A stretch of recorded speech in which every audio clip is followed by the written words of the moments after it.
Right updates చూసుకున్నట్లయితే నేడు అమరావతిలో కేబినెట్ సమావేశం జరగనుంది. సీఎం చంద్రబాబు నాయుడు అధ్యక్షతన జరిగేటువంటి ఈ భేటీకి ప్రాధాన్యత నెలకొంది. మధ్యాహ్నం సచివాలయంలో మంత్రివర్గం సమావేశంపై పలు కీలక అంశాలపై చర్చ జరగనుంది. ఇక తిరుమల లడ్డూ నెయ్యి వ్యవహారంపై సిట్ సమర్పించినటువంటి నివేదికను కేబినెట్ పరిశీలించే అవకాశం ఉందని అధికార వర్గాలు చెబుతున్నాయి. నివేదికలో ఉన్న అంశాలపై తదుపరి పరిపాలనా చర్యలు, విధాన నిర్ణయాలపై చర్చ జరిగే అవకాశం ఉన్నట్లు తెలుస్తుంది.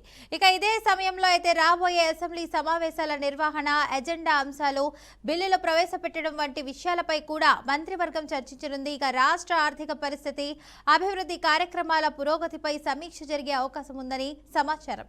ఇక ఈ సమావేశంలో పలు శాఖలకు సంబంధించినటువంటి పరిపాలనా నిర్ణయాలు, నియామకాలు, ప్రాజెక్టుల ఆమోదాలపై కూడా నిర్ణయాలు వెలువడే అవకాశం ఉందని తెలుస్తోంది. నేడు అమరావతిలో కేబినెట్ సమావేశం జరగనుంది. సీఎం చంద్రబాబు నాయుడు అధ్యక్షతన జరిగే ఈ భేటీకి ప్రాధాన్యత నెలకొంది. మధ్యాహ్నం సచివాలయంలో మంత్రివర్గం సమావేశమై పలు కీలక అంశాలపై చర్చించనుంది. ఇక ఇదే అంశానికి సంబంధించి పూర్తి సమాచారాన్ని మా బీఆర్కే ప్రతినిధి సుబ్బు అయితే అందిస్తారు. సుబ్బు, చెప్పండి, దీనికి సంబంధించినటువంటి అప్డేట్స్ ఏంటి? ఫాతిమా, ఈ రోజు ముఖ్యమంత్రి చంద్రబాబు అధ్యక్షతన మంత్రివర్గ సమావేశం జరగనుంది. ఏదైతే ఉదయం 10 గంటలకు సచివాలయంలో ప్రధానంగా ఈ సమావేశం జరగనుంది.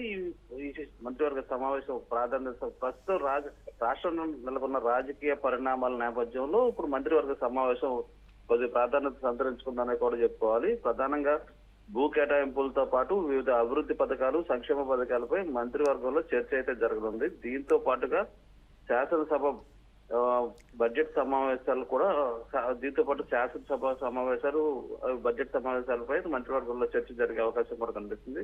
ఈ నెల 2వ వారం నుంచి శాసనసభ సమావేశాలు నిర్వహించాలని భావిస్తున్నారు. దీనికి సంబంధించి నేటి సమావేశంలో నిర్ణయం తీసుకుంటారు. దీంతో పాటుగా రాష్ట్రంలో తాజాగా జరిగిన రాజకీయ పరిణామాలపై కూడా మంత్రివర్గం చర్చించే అవకాశం ఉంటుంది.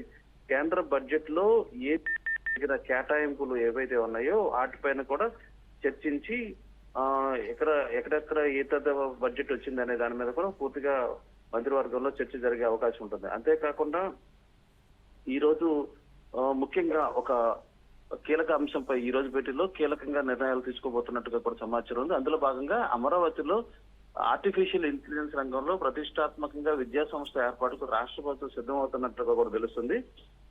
ఏఐ లివింగ్ ల్యాబ్స్ పేరు మీద యూనివర్సిటీ ఏర్పాటు చేయాలని ఐటీ శాఖ ప్రతిపాదన రాష్ట్ర మంత్రివర్గ సమావేశంలో ప్రవేశపెట్టనున్నారు.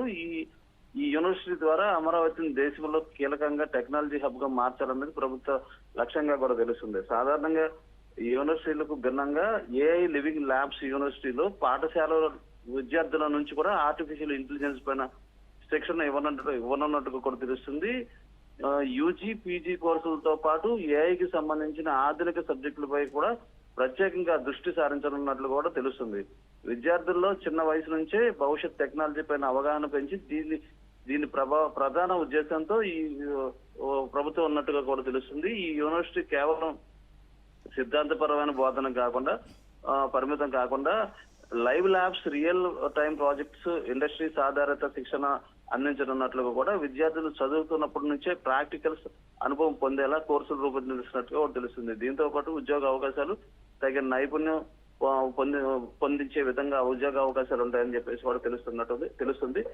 ఇప్పటికే అమరావతిలో ప్రతిపాదితమైన ఈ క్వాంటమ్ కంప్యూటింగ్ వ్యాలీకి అనుసంధానంగా ఏఐ లివింగ్ ల్యాబ్స్ యూనివర్సిటీ పనిచేస్తుందని కూడా ఐటీ శాఖ తెలియజేయడం జరిగింది. Quantum computing, AI, DS tech రంగాలలో పరిశోధనలకు ఇది కేంద్రంగా మారనున్నట్లుగా కూడా అధికారులు భావిస్తున్నారు. ఈ 2 ప్రాజెక్టులు కలిసి అమరావతిలో అంతర్జాతీయంగా గుర్తింపు తీసుకొస్తుందని ప్రభుత్వం ఆశిస్తుంది. ఈ నేపథ్యంలోనే ఐటీ శాఖ కార్యదర్శి కాటంనేని భాస్కర్ మంగళవారం హైదరాబాద్ లో ప్రముఖ ఐటీ కంపెనీలతో కీలక సమావేశం నిర్వహించనున్నారు. దాదాపు 12 మందికి పైగా ప్రముఖ టెక్ సంస్థల ప్రతినిధులతో చర్చలు జరిపి యూనివర్సిటీకి సంబంధించిన పరిశ్రమలు, సహకారం, పెట్టుబడులు సమాలోచనలు చేయనున్నారు. అయితే ఈ యూనివర్సిటీ ఏర్పాటులో రాష్ట్రానికి భారీగా పెట్టుబడులు రావడంతో పాటు యువతకు అత్యాధునిక సాంకేతిక పరిజ్ఞానంతో కూడిన విద్య, ఉద్యోగ అవకాశాలు వస్తాయని చెప్పేసి ప్రభుత్వం భావిస్తుంది. అమరావతికి భవిష్యత్ టెక్నాలజీ రాజధానిగా తీర్చిదిద్దేందుకు ఇది కీలకంగా అడుగులు పడినుంది. అయితే ప్రస్తుతానికి ఐటీ శాఖ మంత్రి నారా లోకేష్ ఉన్నారు కాబట్టి దీనిపై ప్రత్యేక దృష్టి సారించి ఈ రంగంలో ఎక్కువ అభివృద్ధి జరిగేలాగా చిన్న వయసు నుంచి విద్యార్థుల్లో ఈ టెక్నాలజీ పట్ల అవగాహన పెంపొందించేందుకు అడుగులు పడుతున్నట్లు కూడా తెలుస్తుంది. అంతేకాకుండా ఈ రోజు మంత్రివర్గంలో చూసుకుంటే రాష్ట్రంలో నెలకొన్న పరిస్థితులు ఏవైతుందో శాంతి భద్రత విఘాతం కలిగించే పరిస్థితులు ఏవైతున్నాయో వాటిపైన పూర్తిగా చర్చ జరిగే అవకాశం ఉంటుంది. గతంలోనే ఈ సిట్ కి సంబంధించిన ఏదైతే రిపోర్ట్ ఉందో దాన్ని తీసుకురావాలని చెప్పేసి కేంద్రం నుంచి తీసుకోవాలని చెప్పేసి కూడా మంత్రివర్గం నిర్ణయించింది. దానిపైన కూడా చర్చ జరిగే అవకాశం ఉంది. సిట్ అసలు నిజంగానే అవశేషాలు లేవని చెప్పి రిపోర్ట్ ఇచ్చిందా, దాని మీద అప్పటి వరకు మాట్లాడొద్దని చెప్పేసి కూడా ముఖ్యమంత్రి చంద్రబాబు పలు దఫాలుగా మంత్రులకి అధికారులకి మంత్రులకి ఎమ్మెల్యేలకు కూడా చెప్పడం జరిగింది.